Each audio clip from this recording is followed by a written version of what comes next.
from Wakamata, Ndoto. Hello. Sorry, this is our third attempt at this introduction, isn't it?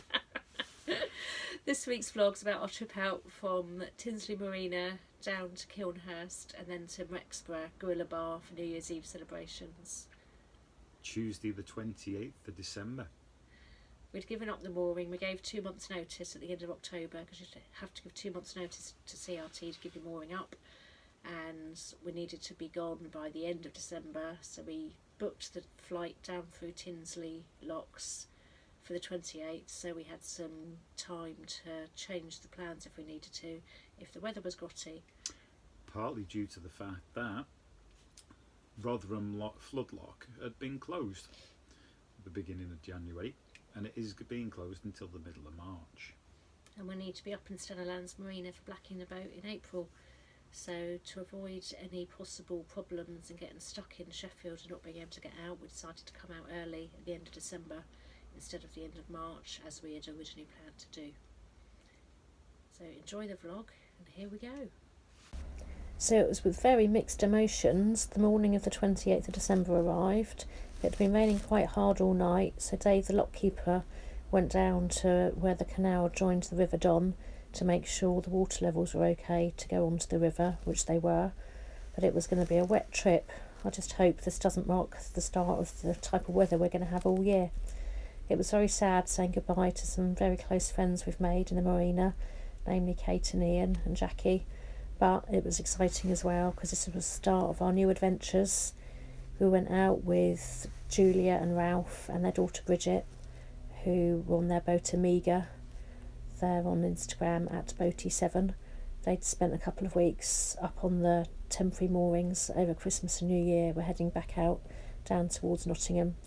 So sharing the trip down the Tinsley flight is always easier with another boat, and with the volunteer lockies helping. Like we've already said, you have to book passage down 24 to 48 hours in advance because the locks are all locked, so you have help to get down through them. It can take quite a while, but this was actually the quickest we'd done it. We got down to Ickles through 11 locks in 2.5 hours, so that was really good. But I think it was just a case of heads down, let's go, because this weather's grotty and we've got to get it done anyway. So I've added a picture here of what this area used to look like in about 1906. It was very, very different. There was a lock house up between the top pond and the bottom pond where the toilet block now is. It's nice to look back at the historic pictures and see what the place used to look like.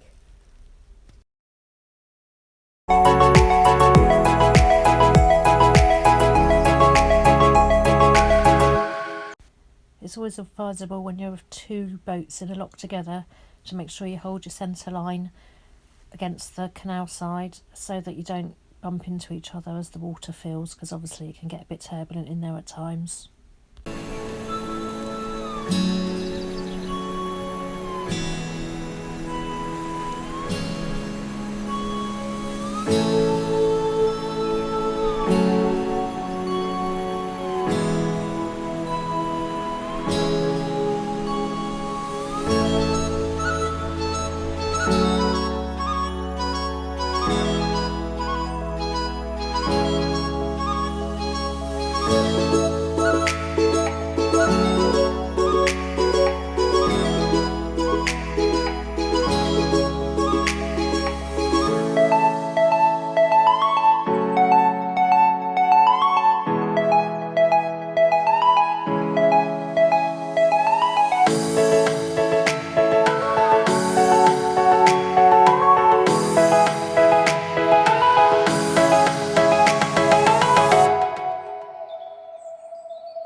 particularly cold, it was just wet. It was quite a strange feeling really, having had the boat for 2 years and been living on it for 2 years already. But knowing that this was it now, all our worldly possessions were on the boat, we had no more storage at the marina anymore. So this was our home and all our belongings. I think we'd made quite a good job, really, hadn't we, of converting our lives and condensing 2 houses into our 57-foot boat. I was going to say, we've done very, very well. It means getting rid of an awful lot and being very, very ruthless at times, even when you've got sentimental stuff that kind of, do I really want to throw this away?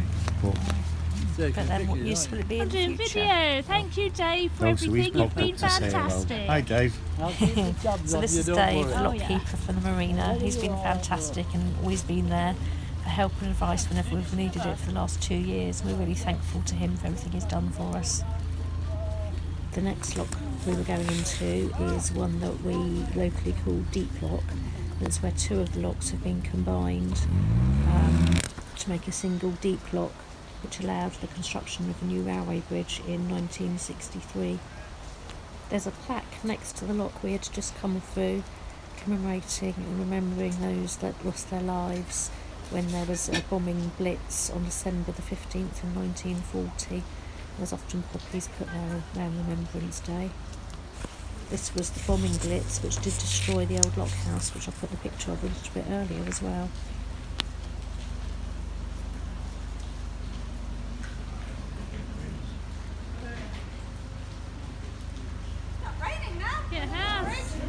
On exiting the deep lock, there's a bit of a rest from the locks and a flatter section for about half a mile, and you go past the remains of old pump houses on the left hand side, and there's a footbridge over the tram line there as well, up over to Meadow Hall. I'll put a picture of the pump houses in.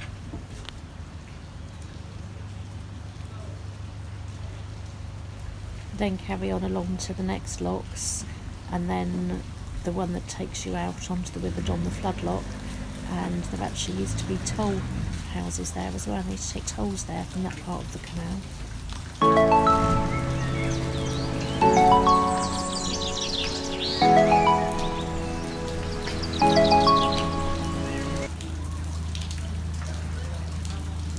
So we're now headed down past the remains of these old pump houses, and we were going down towards the final couple of locks and then out the floodgate onto the River Don, which did become quite fast.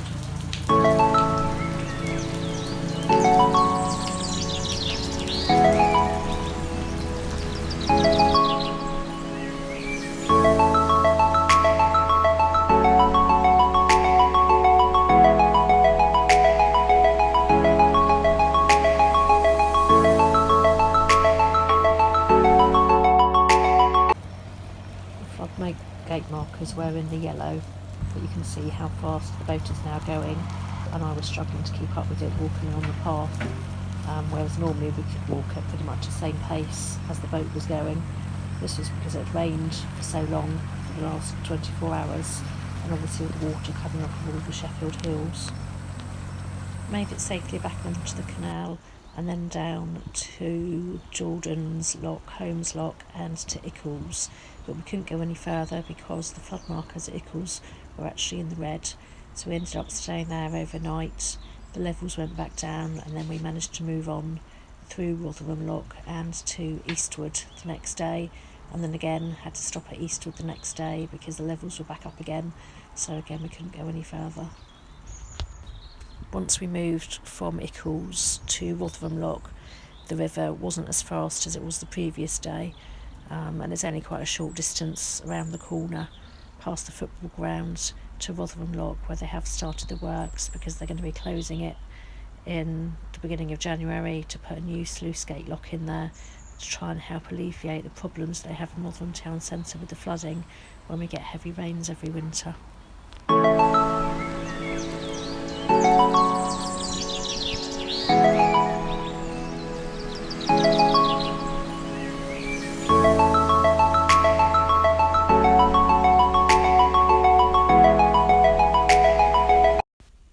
This is where the works have started at Rotherham Lock, so this is where it's going to get closed.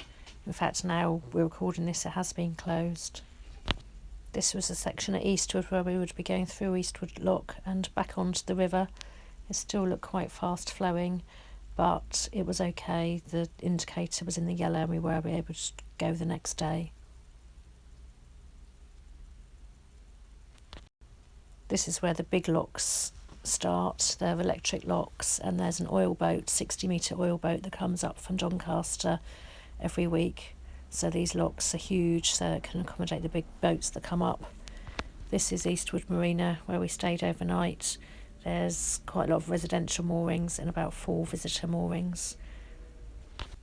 And then we were back on the river for the final part of the trip, down to Old Walk Lock, and then through Old Walk Lock down towards Kilnhurst, through the floodgate at Kilnhurst, and then back onto Canal again, which is where we were planning on stopping and mooring for a few days. You can see the height of the rubbish on the banks here, which shows how high the water levels do get in the really bad weather. It is a beautiful piece of river though, and it was really nice to see swans back on the river again. Because the weather's been quite mild, there seems to be quite a lot of swans around at the moment.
So this is the disused lock at Kilnhurst next to the flood lock.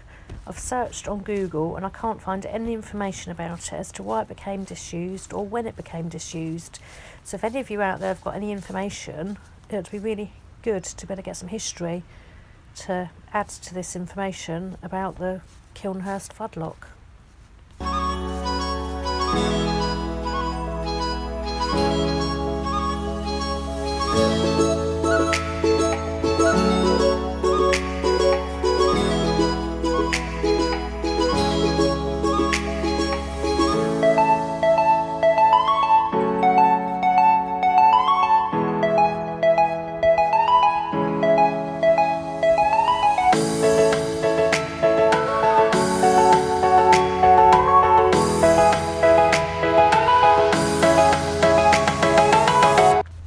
I've done a short video previously on how the electric locks work, but if you'd like me to do one again, please let me know and I'll do one in the very near future.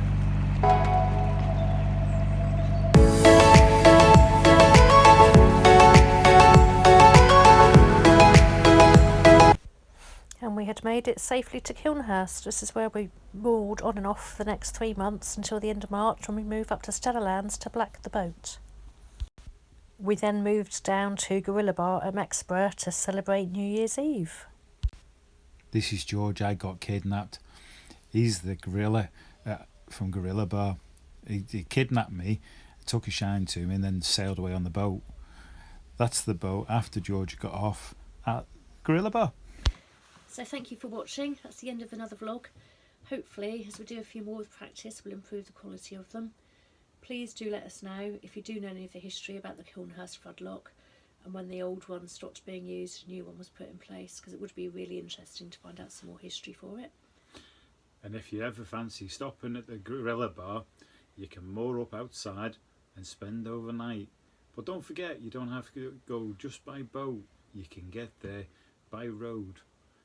Catch you soon. we'll put the link below for the Gorilla Bar as well, so that you can see exactly where it is if you're going to pay them a visit. See you next time. See you later. Bye. Bye.